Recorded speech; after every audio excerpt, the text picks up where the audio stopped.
collection in limited mintage. Heroes, don't let them die in vain.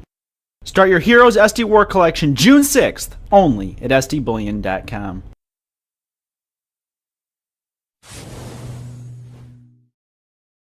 All right, well, let's move on a little bit here, Jim. One of the other big topics you've been focusing on in your recent Tetrick letter reports is the swing states. And we're not talking about Ohio and Pennsylvania here and the Republican swing states. We're talking about sovereign nations that you're coming out and predicting are going to be swinging away from the U.S., moving their alliance towards the east. So how do each of these factor into this resolution? And let's dig down a bit here into the swing states. Well, there are four nations that I identify, and I think they're all extremely important. I think all four are going to be firmly in the Eurasian trade zone camp. And when that happens, and I can actually say that one is already fait accompli, done deal. Another one is in progress, but much more hidden. When that happens, you're going to see the United States very isolated. I mean, talk about isolation in the last couple of years. That's been a pretty important theme of mine, how the U.S. will exert pressure, say, with Iran sanctions, and before you know it, a couple of European nations break away and say, well, we're going to continue dealing with Iran. Before you know it, you got the United States making so many rules that no one wants to play with them anymore. They were isolated before World War I. They're going to be isolated again as the fascist nation. So what are the four nations? It's Germany, Turkey, Saudi Arabia, and Japan. Okay, in order, let's just follow this. Germany has significant technology.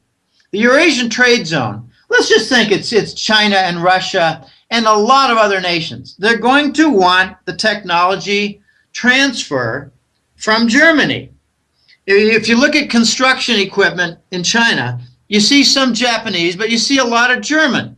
I mean, that device that sucks up cement and drops it on the 7th floor, that sucking machine that deposits cement, that's German.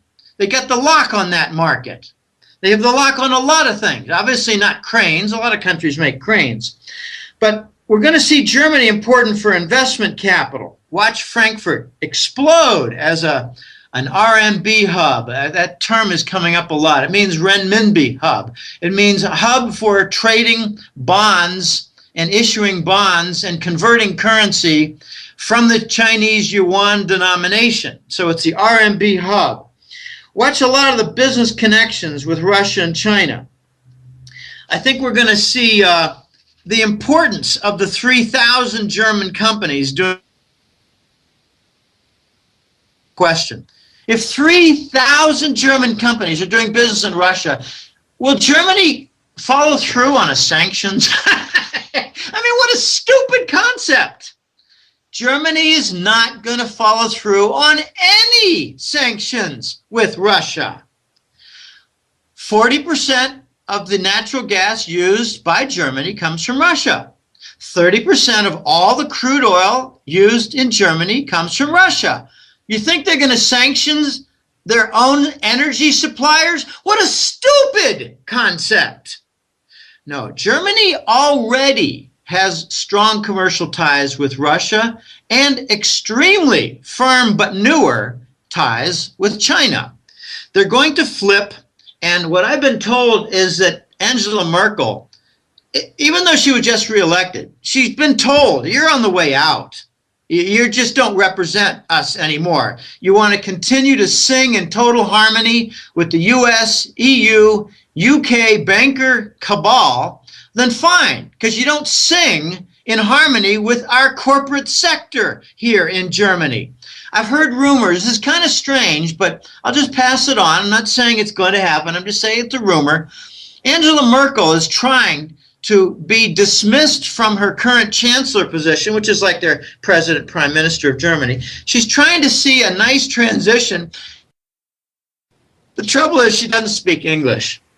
But, you know, neither does the recent African leader of the UN. I mean, I don't know that you've got to be a real strong English-speaking Secretary General. All you really need to do is be a little bit dishonest in order to follow through on the UN global takeover plan, which I don't want to get into. All right, watch Frankfurt eclipse London.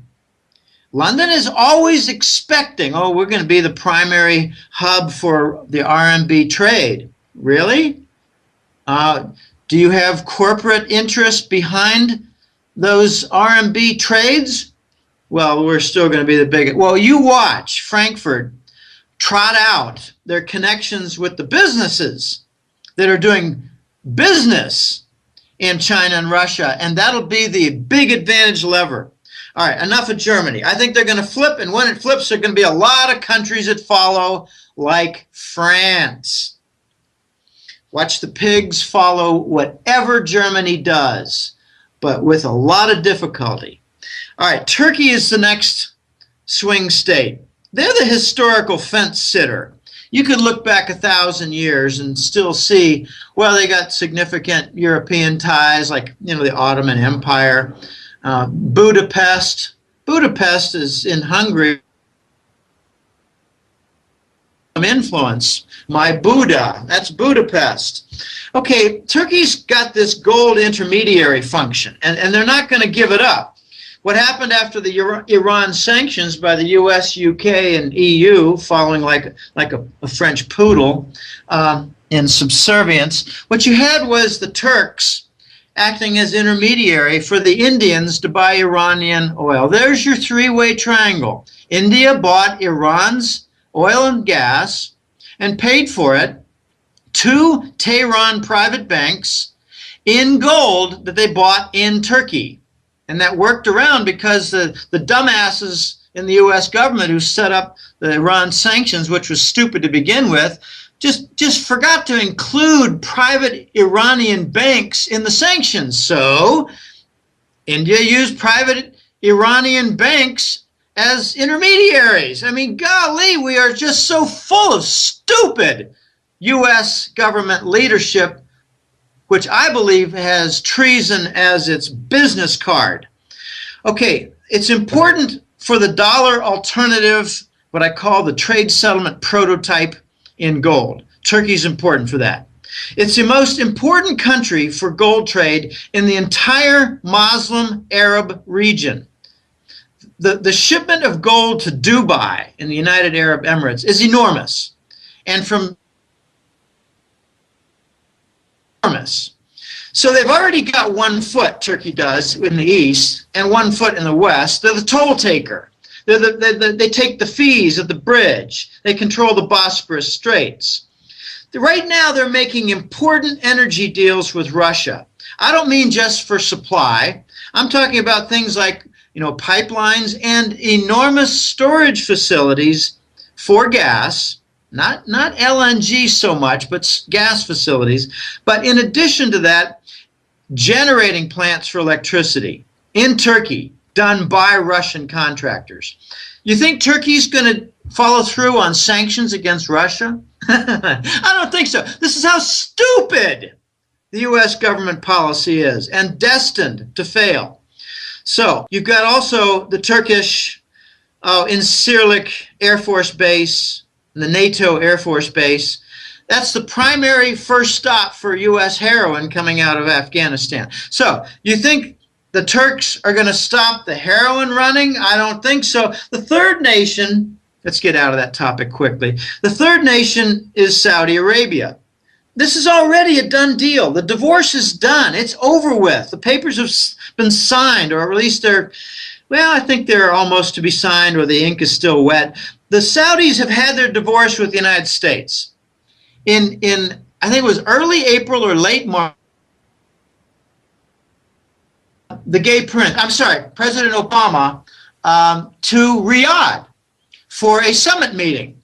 And it had all kinds of little State Department pamphlets and online, oh, look at this, the United States is going to meet with the royals of Saudi Arabia and just assure that relations are strong. Okay, well, they had to tear up all the pamphlets, gather them all up, and pretend the meeting didn't exist, because the summit meeting lasted 20 minutes.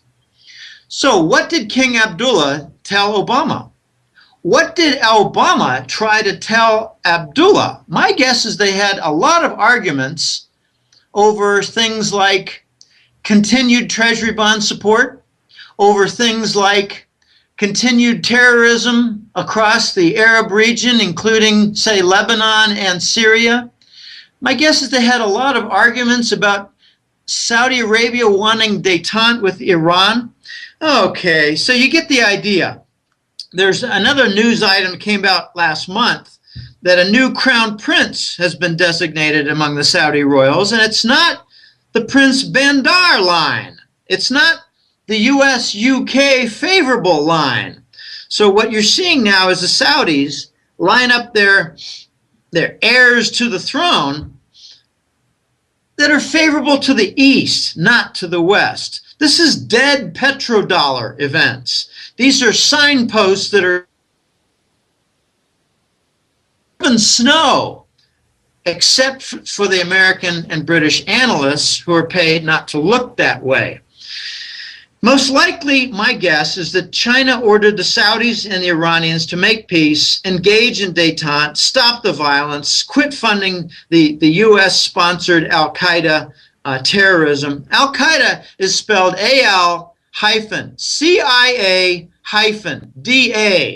Wake up. So my guess is we're going to soon see the Saudis are going to make a very big announcement, and I believe it's going to be part of Chinese requirements to accept any payment for Saudi oil shipments in a major currency. Any major currency. British pounds, euros, Swiss franc, Japanese yen. That doesn't matter, as long as the major currency. They don't want Thai baht, okay? They might take South Korean yuan. I don't know. Maybe the South Koreans will gather up some Japanese yen to pay. But we're going to see the Saudis and the petrodollar with a formal announcement that they'll accept any major currency. Watch all the OPEC nations follow, like Nigeria and the entire Persian Gulf nations, like Kuwait, Oman, lots of different countries. They're going to take non-dollars.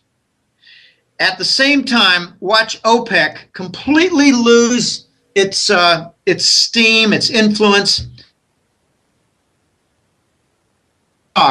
in the next month, I believe. And the meeting has to do with all the different major natural gas exporting nations. Well, gee, that kind of sounds like the OPEC, oil-producing export nations, export countries. Well, we're going to see the natural gas co-op that's dominated by Gazprom and Russia. And I think the key major support will be from Iran, which I read an astonishing figure that over 30%, maybe as much as 35% of global gas reserves are under Iran control. Wow. Okay, Qatar is a major center for Arab gas and LNG. Well, they're inviting Gazprom into their camp right now for technology transfer. They're trying to get some, new construction and new agreements for LNG port facilities. They're not easy to make. Okay, so the Saudis, I think it's a done deal. They've already flipped. You just won't read about it in the controlled U.S. press. The fourth nation is much more high risk, and that's Japan. I don't want to get into the attack on Fukushima. We call it a natural incident in the West because our press writes the press reports. But in the East, in Russia, in China, and Japan, they called it an attack. They called it an attack. They called it an attack. Very clear language. Attack. Okay? Fukushima was an attack. Japan, therefore, has to be very careful. They're courting right now Russia. They've got a large crew of Russian engineers working on pipelines and LNG facilities without visas. And their project is to connect up with the continent, with Korea. Okay, so watch North Korea. I don't want to get into North Korea and how strange they are and any succession or rumors of an unusual death by their little queer leader. But something's going on with Korea. Watch them link up with China and Russia with the pipelines.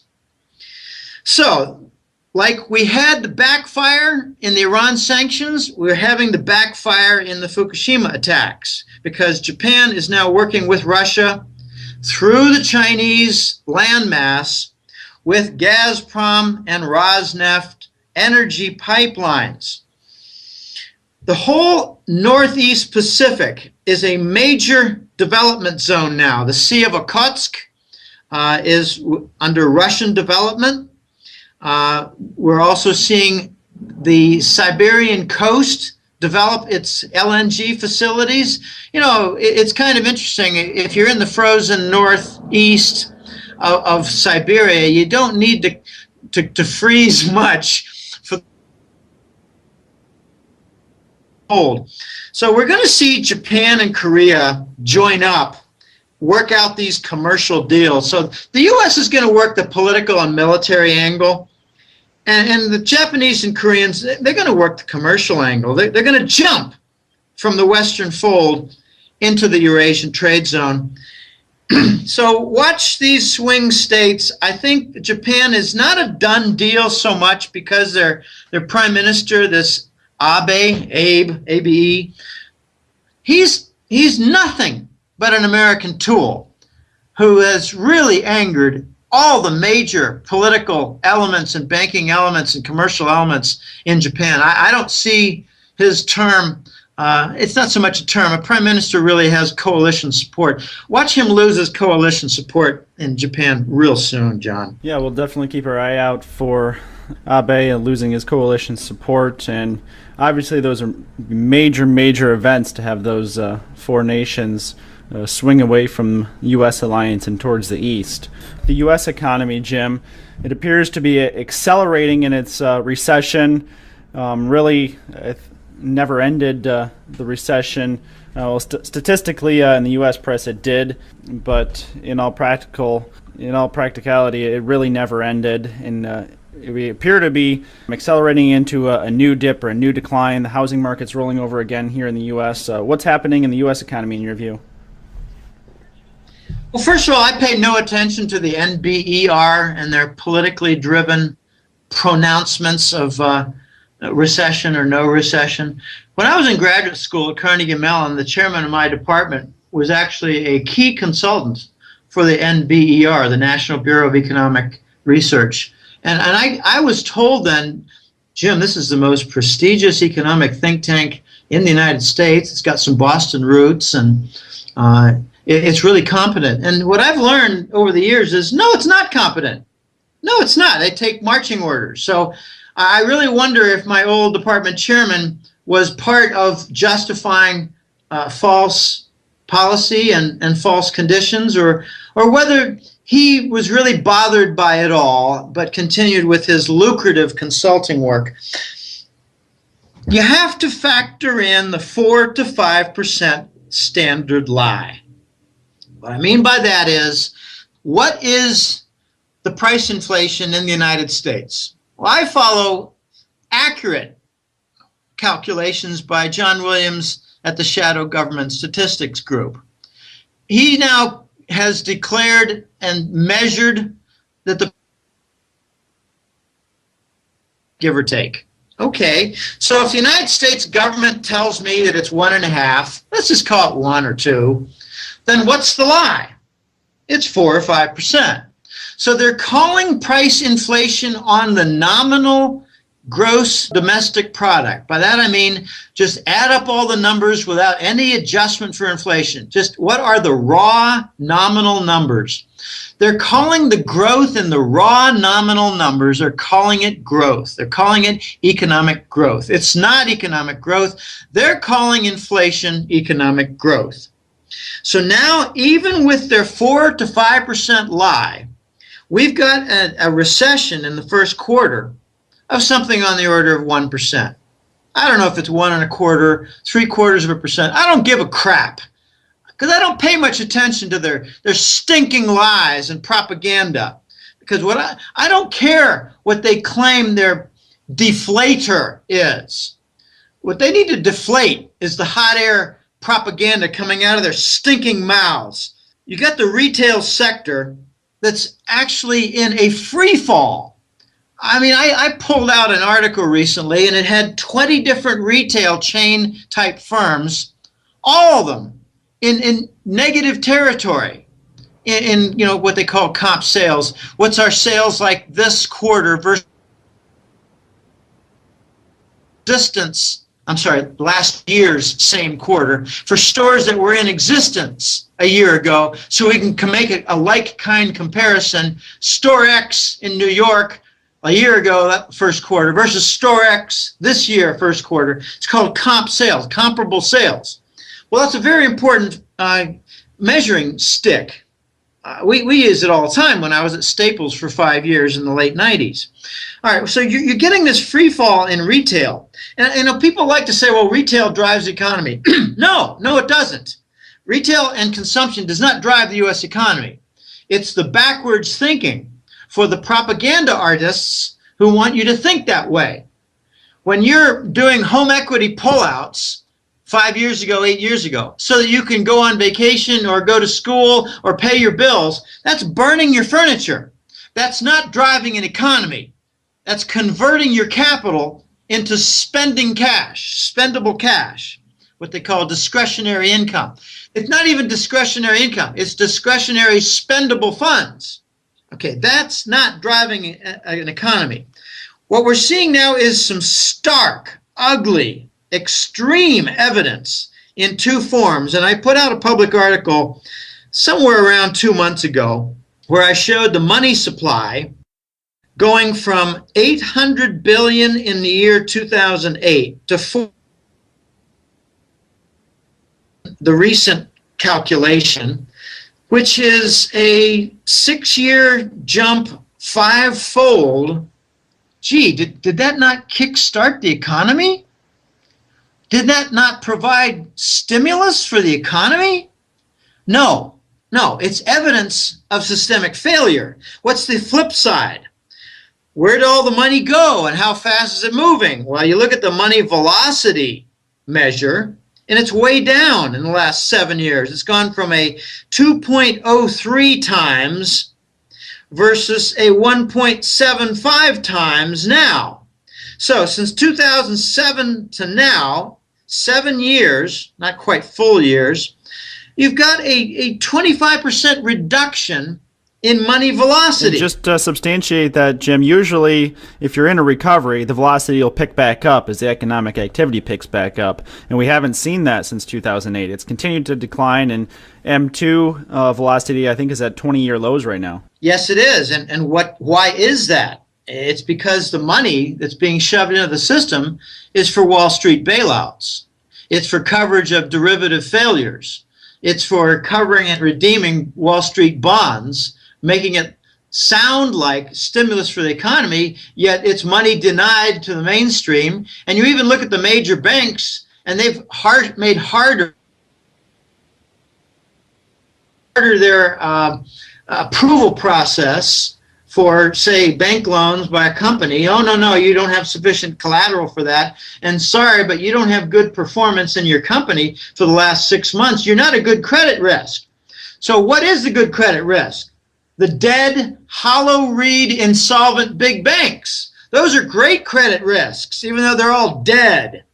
So what you're seeing is a 5-fold increase in the money supply and a 25% decrease in the money velocity. What adds to the slowdown? What makes slower, I should say, the slowdown in money velocity, but low interest rates? All the savers out there outnumber all the people on consumer loans. That's the funny little fact of life. It's like half as it's like 50% larger, 70% larger. The volume of CDs, of savers, the amount of money put into the system looking for a yield on savings is 50 to 70% larger than the amount of money on consumer loans. So we like to talk about the stimulus of cheaper car loans, of cheaper mortgages. Well, gee, we're down to under 4% for the adjustable rate mortgage and the 30-year mortgage, but is that stimulating the housing market? No. Why? Because we've got all these different negative influences. I have been that professional economists don't notice that 0% interest and QE with unsterilized bond monetization is a deadweight millstone wet blanket on the U.S. economy, slowing the system down, raising the cost structure, vanishing the profit margin, and killing capital by forcing it into retired status. If you've got a small business or a big company's business unit, business segment, sometimes they call it, and it's lost its profit margin from higher costs, well, what happens? Well, you shut it down, you take the widget machines offline, you put them in a warehouse, you take all the computers and you move into other businesses, or you liquidate them. You find a liquidator that gives you 70 cents on the dollar or 60 cents on the dollar for your equipment, and you retire the capital. The end result of ZERP and QE is capital destruction. Wake up, you PhD economists. You're idiots. You're morons. You're harlots for Wall Street. You're spokesmen for the U.S. government. I'm not even a PhD economist. I'm a statistics PhD. And I like to say in my bio, unencumbered by the limitations of economics credentials. Why is it that I have correct forecasts and these PhD economists don't? Why is it that I see the capital destruction and the PhD economists don't? I'm going to say it's because you're paid by subscribers who want access to real data rather than the big banks and those who want to market. Exactly. Exactly. I'm paid to notice what's really going on. I'm not a Wall Street harlot, and I'm not a government spokesman. So we're not seeing the policy work. And, you know, the sad tragedy of it all is, if QE doesn't work, do QE2. If that doesn't work, do Operation Twist and confuse people. Then if that doesn't work, do QE3. And if your taper talk fails, continue with it anyway and just lie. Continue with Q3 and lie and use the Belgian bulge. So we're not seeing success from policy, and you got to question, well, what is their objective? My understanding of their objective is to crash the economy and institute global fascism. I mean, gosh, you had Joe Biden at the Air Force Academy giving a commencement speech just a few days ago, and he was very open about it. He said the U.S. is the leading nation to enforce the New World Order. I never like to get into NWO conversations, but gosh, our vice president did, and no one even criticized him. Gee, is this jackboots and Gestapo talking? I think it probably is. All right, there's an Obamacare. Is that intended to help the U.S. economy? I don't think so. So what's the effect of Obamacare? Well, companies, large and small, are taking all their marginal employees and making them part-time, so they don't have to pay into it. And they're also laying people off. So, gosh, I think Obamacare killed some jobs. Way to go, Obama. Gee, when you were at Columbia, bullshit, did you take any economics courses? No one saw you on campus, so where were you? We've got these Manchurian candidates and narco princes parading around as leaders. You got Jimmy Carter, half-brother of the Kennedys, parading as president, who continued with a lot of the State Department policy in the Middle East with Kissinger, who was basically a Rockefeller agent. You've got Clinton, bastard grandson of the Rockefellers, parading as president, finally got impeached over stains on a dress and how do you define the word is. I mean, gosh, our leadership has become a stinking joke. It's a joke, and they're not working toward the Constitution. They enabled its shredding with the Patriot Act. 9/11 was a coup d'etat. Building 7 had all kinds of J.P. Morgan. Building 7, never hit by an airplane. Gee, structural sympathy? made it fall. My joke with structural sympathy regarding the third building in World Trade is I've felled only a few trees in my life with a chainsaw. It's not an easy thing to do. You've got to throw a rope over an upper branch and pull hard on it to make sure you control its fall. But I had a smart friend, and you know, if structural sympathy were the case, you could cut down 3 or 4 trees in a forest and a couple of the other ones would fall in sympathy. It just doesn't happen that way. So wake up, United States. 10% I think is awake, and I give them a lot of credit. They're buying gold. They don't buy the 9/11 garbage story. The architects and engineers have their AE 1000 group. We're starting to see more and more information now come out. It's coming from the East. It's coming from the Snowden file source. About 9/11, what was it all about?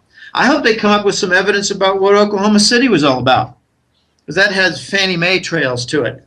Now, we've got a nation that's pretty much been taken over, John, and they're trying to crash the system. They're going to increase QE, and they're going to lie better about it. They're going to continue with the bond monetization. They're not going to sterilize anything. They're trying to convince us that they're going to do more sterilization as they buy new bonds with printed money. They're not going to do that. They're going to continue using the proxies and exchange stabilization fund and what Rob Kirby likes to call the artificial demand through the interest rate swap derivatives with leverage of 50 to 1. They can create bond demand, and they've created some bond rallies that were totally artificial in nature. So a lot of weird things going on, and I think people need to wake up to the reality that we've pretty much lost our nation for its leadership, and it's going to be very difficult to take back. I think we're more likely to be reindustrialized with Chinese masters, and the United States is going to lose its dollar credit card in the process of the Eurasian trade zone coming into being. They're going to have gold-backed currencies. They're going to have a stepping stone of fully convertible yuan currency, and then later a gold-backed yuan currency. Both China and Russia, I should say each of China and Russia, they each have over 20,000 tons of gold. I mean, these official numbers are as stupid and full of lies as the U.S. has, you know, economic growth. The Chinese have decided long ago, we're going to play your game of lies, and we're going to tell you that we have 1,000 tons of gold when we've got, you know, closer to 15 to 20,000. There's no need to tell the Americans the truth on gold ownership. Just follow through with the Eurasian trade zone sourcing device. We're getting into some key turning point events. And you know, a lot of people were pointing to mid-April as a key currency reset event. And you know, I kept telling people, well, you know, they might be working toward that, but watch delay upon delay upon delay. Now we're hearing mid-July as a key turning point event for currency resets and, you know, dollar policy. And I don't know what's going to happen. It's going to be a very strange mix of disruptive events, and I don't have all the answers, but I do have, I think, a keen sense of a lot of the trails. And I don't pay any attention to mainstream news. I hardly ever watch it anymore. I have a strange phenomenon going on with me, John. I wake up in the morning, I do some work, and I do some errands and whatever, do some more reading of emails, and I struggle. What day is it? The market's open? I don't even care. What day is it? I often think it's Saturday because I don't turn on CNBC or Bloomberg News. I often think it's Saturday. I think it's Saturday right now. It's not. It's what? It's Thursday, right? No, it's Tuesday. I'm losing track. I'm losing my orientation because of all the corrupt market activity, because of all the propaganda and lies. I mean, I got some informed American friends, I should say intelligent American friends, who think that Russia attacked Ukraine. I mean, they're just clueless. Well, Jim, we've covered a lot of big, critical and important topics today, from the Gazprom $300 billion deal a couple of weeks ago, and the implications on that, to the Belgian bulge of U.S. Treasury bonds, and your theory that it could be the BRICS sourcing of gold reserves for a new coming central bank, as well as your prediction of the big swing states swinging away from the U.S. To the east, and the big swing states being Germany, France, Japan, and the Saudis. And that, in my mind, is probably one of the most monumental predictions you've ever made. And if we do see that happen, it's going to have profound implications on the U.S. dollar and the U.S. economy, and the reserve status of the dollar, obviously, as if some of the largest Western economies, particularly Germany and Japan, shift away from U.S. alliance and move to the east. So I think we'll wrap things up there. We'll let listeners, we've given them an hour already. We'll let them listen to that 2 or 3 times to let everything sink in if they want. But before we let you go, if you could let the listeners know a little bit more about where to find your regular work, besides the public hat trick articles, of course, which are going to be read on Silver Doctors. Where do they find your subscription reports? Well, the website, goldenjackass.com, it's got a free public domain area where I have a web page full of interviews like this and public articles. The public articles are meant to inform and try to instruct to some degree, but to be honest, I regard them as not so successful if they don't result in new orders placed for my newsletter. I'm in a business running the Hat Trick Letter newsletter, so my public articles they're functional, and I appreciate compliments from people about them, but they're shameless promotional pieces to try to gather more clients. And that's fine. I don't mind if people never sign up and read the public articles if they awaken to what's going on. So I've got the public area, but then there's the Hat Trick Letter. It consists of 2 different monthly reports that come out each month. It's the Money War report for high-level incidents, events, factors, and the Gold and Currency report, which is for ground-level incidents, factors, and lots of different things like, coin demand. I quote some things from your website on silver coin demand from the United States. There's a lot of stuff going on at the high level, which is a war to preserve the dollar regime in place with its satellite of paper currency. But then there's a ground level battle. It's mostly with demand and movement away from the dollar for trade usage. And I cover that with the Golden Currency report. So those 2 reports cover a lot of material. And there's so much going on that in the last month, John, I had 2 special reports. I mean, it's incredible what's going on. I had a special report on just the military angle for NATO and contractors doing business with Russia and China. Europe has contractors doing business with Europe and China, with Russia and China. They're not going to sanction to get rid of their own business. I had another special report on the collapse of the U.S. economy. I call it Dead Man Walking. That was my second special report for the month. So a lot is going on. It's overwhelming what's going on. And my biggest decisions when I write the newsletter is, what do I not include, because I can't cover it all. So I try to rotate topics. So it's all very interesting and very difficult, but I'm glad for my background in marketing research, which was multi-dimensional analysis. This is difficult. And I don't buy into the propaganda for my work. I don't buy into the BS coming out of the government. I don't assume there's a recovery. I don't assume that Wall Street acts in your best interest. I look to see where's their crime, where's their fraud, where's their cover-up. And, the banker murders are part of their cover-up. And the banker murders is covering up the London whale, JP Morgan, interest rate derivative loss of over $100 billion. They don't want that information to get out. So they kill people. It's sad. It's sad what's going on. We're losing our key cradle of capitalism and beacon of freedom. We're losing it in the United States. It's sad what's going on. It sure is. I'm a patriot. I am a patriot. I just don't live in the country anymore. I don't want to get thrown in jail without charges, because that's the risk.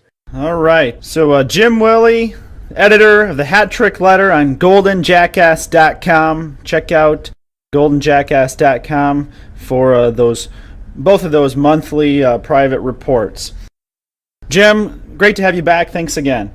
All right, my pleasure, John. All right, for the doc, thanks for tuning in to the SD Metals and Markets podcast. Those individuals who are in charge of monetary policy around the world, I think they're very much aware